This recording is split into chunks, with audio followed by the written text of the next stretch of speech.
Le troisième exemple, c'est le démantèlement des services publics. Le démantèlement des services publics, on vous explique là aussi que ce serait quelque chose d'absolument obligatoire.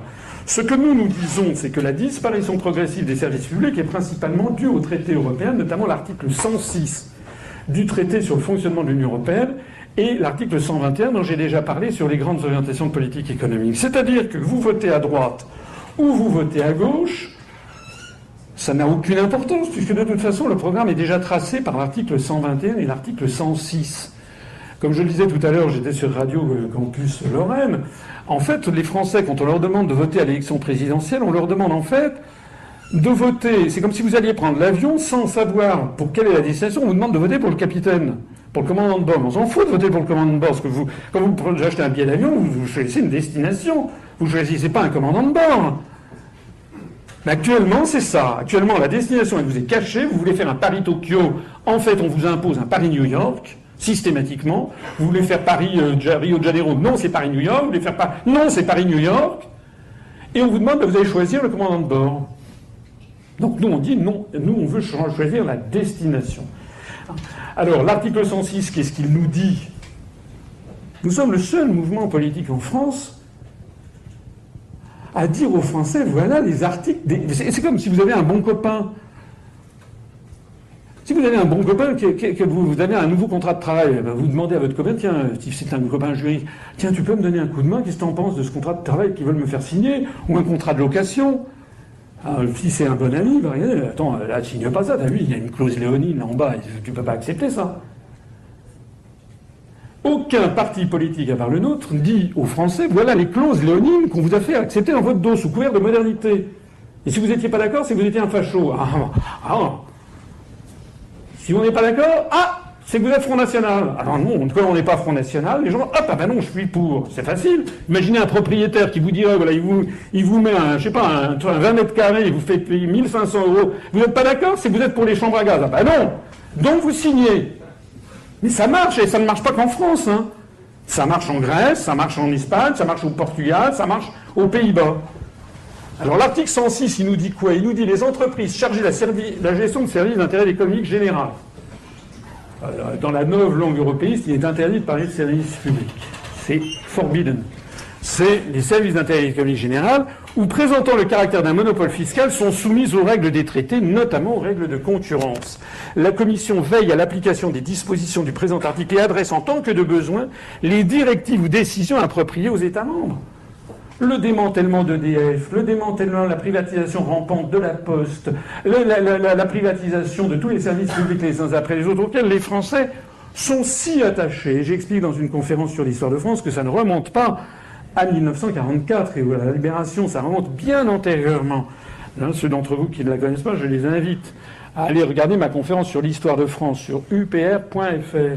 J'explique que ça remonte au milieu du XIIIe siècle, en 1245, lorsque le roi de France, Louis IX, qui était le fils de sa mère, ce qui arrive à d'autres, mais sa mère, ce qui n'arrive pas à d'autres, c'est que sa mère s'appelait Blanche de Castille. C'était une femme d'origine espagnole, comme son nom l'indique, qui était très pieuse. Elle avait élevé son fils dans une espèce de très grande religiosité. En plus, on est en 1245. C'est là où s'étend le manteau blanc de cathédrale en France et en Europe occidentale. Et Louis IX, en plus, il est fin politique. Et Louis IX, il va faire quoi en 1245? Il va décider deux choses qui sont restées dans les images d'Épinal. Louis IX, la justice sous son chêne. Vous connaissez ça? Ça veut dire quoi? Ça veut dire que le roi de France en personne à Vincennes, sous son chêne, il faisait venir des plaignants, un seigneur et un manant, un pauvre paysan sans terre. Il écoutait les deux parties et il lui arrivait régulièrement de donner raison aux pauvres paysans contre le seigneur. Révolution pour le peuple français. Et deuxième chose, en 1245, il crée les établissements de commun profit, c'est-à-dire des endroits où des gens qui n'ont absolument pas d'argent, des pauvres airs, avec un H, des pauvres paysans, peuvent aller se faire soigner sur la cassette du roi. Ce sont les ancêtres des premiers établissements publics hospitaliers. Bien entendu, il y a un calcul non seulement religieux, mais politique pour Louis IX.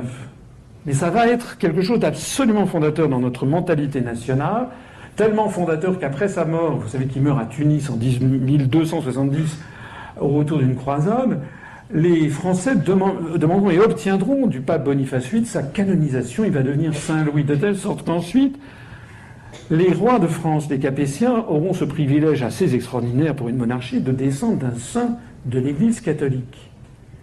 Donc ce qu'il faut bien comprendre, c'est que pour les Français qui, si vous lisez les livres d'Emmanuel Todd, sont un peuple qui, de point de vue anthropologique, est un peuple égalitariste, pour les Français, le Saint-Louis est la quintessence de ce que doit être le chef de l'État, c'est-à-dire quelqu'un qui protège les petits contre les gros, quelqu'un qui assure l'égalité et la justice entre les Français, de telle sorte que nous avons tout au long de notre histoire des bons rois et des bons présidents de la République, et puis des mauvais rois et des mauvais présidents de la République. Voilà. Les bons rois, ce sont ceux qui ont pris le parti des petits contre les gros, contre les féodaux, ou contre, voilà, par exemple Louis XIV au début de son règne avec les grands jours d'Auvergne.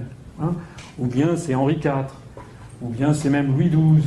En revanche, il y a les mauvais rois. Les mauvais rois, c'est Louis XV, par exemple, qui, avec la Pompadour, après la bataille comment dirais-je, de la fin de la guerre de 7 ans, au lieu de la bataille de Fontenoy, au lieu d'en profiter, il donne tout bénéfice au roi de Prusse. Les Français seront furieux, ils diront on s'est battu pour le roi de Prusse.